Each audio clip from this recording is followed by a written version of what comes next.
Hello and welcome to Impromptu Speaking. Let's jump right in. So, there are many times when you will be called to speak to an audience with very little time to prepare. This is impromptu speaking. There are times when this is going to happen. You may be called in for a job interview. You may be asked to discuss something that you didn't plan to discuss. You may have a speech assignment where you may be called to do an impromptu speech, and you may find times in the classroom when you are called on for a question, job to then communicate your ideas in a clear and effective way.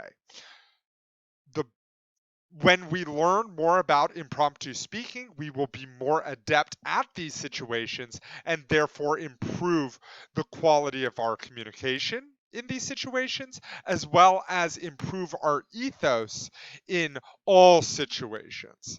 So, there are three important types or things to consider for this impromptu speech. First, organization. Second, supporting materials. And third, delivery. For your impromptu speeches, you will be given 3 quotes. I'm going to privately message 3 quotes to the person who is going up next. At that point, you will have 3 to 4 minutes to prep. Once that time has elapsed, then you will give a 3 to 4 minute speech on your quotation. Throughout that prep time, you should have been doing a delivery or speech outline. So, keywords and small phrases. The reason why is because if you write down everything that you're going to say, you are going to run out of time. So, please do a delivery outline for this one.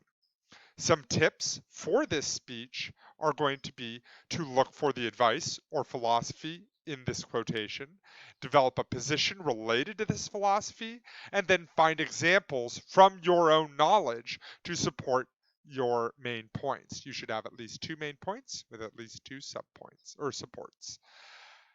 So, once that person who is going to speak for their impromptu speech is about to start, I am then going to send quotes to the next person in line, and then they are going to start prepping. When the person who's speaking is finished, then at around 3 minutes or so, the next person's going to come up. I'm going to send quotes to the next person in line, and we're just going to go through that like clockwork. If someone goes under time, then we wait all the way up till 3 minutes. Then the person who is prepping is now speaking. Then the new person goes. If the person goes over 3 minutes or over 4 minutes, then the person who went is just lucky, or person who's going up next is just lucky. But we are going to make sure that we are staying within that 3 to 4 minute window. That way it will be fair for all and we should all be ready to go. Okie doke, let's jump right in to the biggest mistake of all impromptu speeches. It is rambling, saying words and words and words and not really having a point to it. The way that we avoid it is through organization. For our organization, we will have an attention getter, an opinion on the quotation, and a preview statement, previewing what I'm about to say. Then, for the first main point, you will have 2 supports. Then we'll transition. First, I've talked about this. Now I'll talk about this. And then the second main point with some support. Then, lastly, a conclusion, reviewing the topic, restating the main points, and any last thoughts to tie back with, and then we are done. Look at that. So, one of the big misunderstandings in regards to impromptu speech is that it is just made up on the spot.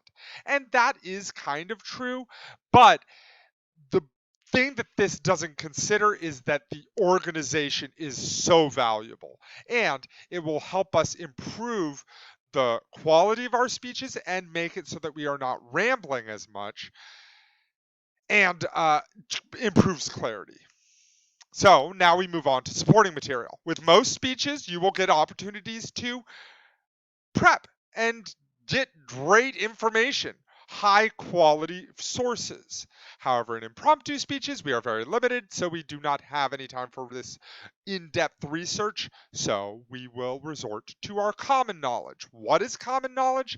The books you've read, biographies you've seen. You could talk about Lord of the Flies or Of Mice and Men of 1984. You could talk about Hunger Games. You could talk about biographies about Teddy Roosevelt or uh, the uh, prison system as it stands today. Or you could talk about stories that you've read or seen, articles you've seen, music you've watched or listened to, current events, personal stories, anything that you can think of. So we have vast libraries of knowledge. And we just have to be able to organize our knowledge a little bit so that we are better able to recall it when the moment is right. This is helped through an inventory of knowledge. This, we think of movie themes and their meanings, be up to date, understand to be up to date with current events and their impacts. We will talk a little bit more about inventorying knowledge later on, but the general idea behind this is putting our support into themes, and then when that theme is called for in a quote that we find for our impromptu speech, it will allow us to then call on that support just by understanding what the theme is. And then lastly, delivery tips. Seem confident. Maintain eye contact. Speak slowly, because when we do get nervous, we tend to speak a little bit faster. Control your body, meaning no fidgeting or twirling of hair or swaying or anything like that. Create a sense of fluency. Slow down and think about what you're going to say before you say it.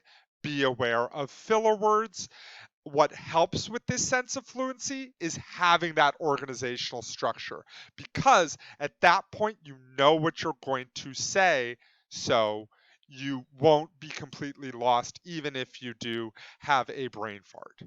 And be succinct and to the point. When you've made your point, finish it up and move on to the next point. When you are repeating yourself, you are done. This is where we get into rambling. So say what you mean what you say, end it, and move on to the next. That's why we want to be sure that we have multiple points with multiple supports so that if we do run out of things to talk about with it, we move on to the next point. When preparing, know your topic and your opinion. This does not mean that we will have access to quotes, but if you know that you're going to be getting quotes, where do you think I get them from? I search impromptu speech quotes and a ton pop up. So while you won't necessarily have the exact quote that I am going to give you, you're going to have a quote like it that will make it so that you are able to recall information quickly. Choose your organizational structure. Review your knowledge for concrete examples, facts, and reasonings to support each of those points. This is that inventory of knowledge.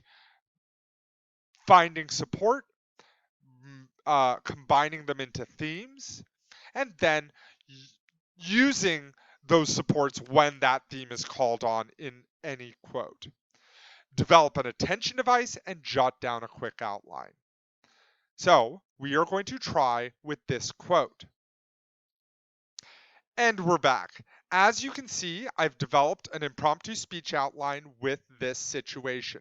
With this quote. Whenever you find yourself on the side of the majority, it is time to pause and reflect. So what I started with was the quote, and then I did not go into the introduction. I instead thought, okay, what are some things that I can talk about? I agree with this, that it's something to be careful of. So I just then jumped into mob mentality can lead to horrible things, and then reflection is good. Those are two supports that are easily identifiable, or two main points that are easily identifiable, so that I can then discuss this further. With mob mentality, I talked about something that I'm familiar with, the Stanford prison experiment, when prisoners and guards prison guards mistreated prisoners, even though they were Stanford students and weren't prone to mistreatment, and they were chosen based off of their maturity, and still mistreated their abused their position. Then I also brought up the bystander effect, that we have a diffusion of responsibility in groups, and that can lead to a lot of challenging things. So I found an example, and I also found a study, really, or a another example, but it's still just a study that was done that talks to the diffusion of responsibility in groups. Then my second advice was reflection is good. At that point, I put in meditation, because self-time equals benefits for mind and body. That I'm able to then discuss. I am not going to say self-time equals benefits for mind and body. I would instead discuss what are some of the benefits of meditation, and then I'm going to link it back to the topic, talking about how meditation is very much like reflection. And then also talking about feedback, that is reflection from others. Then talking about how feedback can lead to growth, and then tie feedback back to the topic. So all of this was done in less than 3 minutes. And it is very simple to do, because when you start when you start creating this inventory of knowledge, you'll start finding what are some of the themes that I'm going to be looking for. And then when you have those themes that you're looking for, then just plug them in when you see them. This concludes today's lecture. Have a great rest of your day. I will see you next time.